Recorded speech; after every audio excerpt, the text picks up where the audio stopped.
सोलापुरातील तिऱ्हे गावातील शेतकऱ्यांना अद्यापही नुकसान भरपाई मिळालेली नाही। दिवाळीत नुकसान भरपाई देऊ अशी घोषणा राज्य सरकारकडून करण्यात आली होती। मात्र अद्यापही शेतकऱ्यांच्या खात्यावर नुकसानीचे पैसे जमा झाले नसल्याने शेतकरी आर्थिक संकटात सापडलाय। मोठा सण म्हणून मानल्या जाणाऱ्या दिवाळी देखील शेतकऱ्यांची कोरडी झाली। नुकसान भरपाईचे पैसे मिळाले नसल्याने दिवाळी कशी करायची, शेतकऱ्यांनी सवाल उपस्थित केला आहे। शिना नदीला महापूर आल्यामुळे अनेक शेतींचं जे आहे ते नुकसान झालं होतं आणि त्या नुकसानीची भरपाई जी आहे ते अद्याप शेतकऱ्याला मिळाली नाही। आपल्यासोबत काही शेतकरी आहेत, काय सांगाल, कुठल्या पिकाचं नुकसान झालं होतं आणि नुकसान भरपाई मिळाली का? ऊस, मका सगळं वाहून गेलं पूर्ण पुरामध्ये। केळी समोर सध्या आता केळी आहे, खायचं अन्नधान्य सगळं घर पाण्यात। आता आम्हाला तात्पुरती मदत 10,000 रुपये दिले, पण त्यातलीची मदत काही परत मिळाली नाही। देतो म्हणले होते, आणखीन काही मिळालं नाही। मग आता आम्ही जगायचं कसं या हिशोबात थांबलो होतो।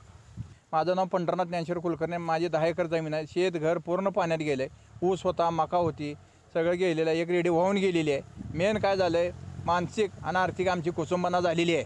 आम्हाला ते पैसे मिळाले पण नाहीत आणि काय नाही। फक्त आमची एक विनंती आहे मायबाप सरकारला की 2019 साली कृष्णा पंचगंगा सांगली कोल्हापुरात जसे पुराला तुम्ही नदीकाठची सरसगड माफी केली होती, कर्जमाफी, तशी शिना नदीकाठच्या शेतकऱ्याला सरसगड तुम्ही कर्जमाफी करावी आणि हे जे पैसे आहेत अतिवृष्टीचे किंवा पुराचे हे लवकरात लवकर खात्यावर जमा करावे। आम्हाला कुठली मीडिया माहीत नाही, पण आम्हा तुमचा हात जोडून नमस्कार करतो।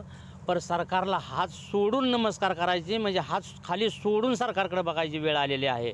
त्यांनी आतापर्यंत कुठलेही आश्वासनं दिली सगळी। दिवाळीच्या अगोदर तुम्हाला देतो, तुम्ही नुकसान भरपाई दिवाळी चांगली करा, गोड करा, दिवाळी काळी करायची वेळ आली आहे। एकंदरीतच पाहिलं गेलं तर शेतकऱ्याचं जे नुकसान झालं ते मोठ्या प्रमाणात नुकसान झालं, त्यामुळे राज्य सरकारने तातडीची मदत तर द्यायलाच पाहिजे, मात्र सरसकट कर्जमाफी देण्यात यावी अशी मागणी देखील जी आहे ते शेतकरीकडून करण्यात येत आहे। वसीम अत्तार, लोकशाही न्यूज, सोलापूर। लोकशाही मराठी ऐका, पहा, जागरूक रहा।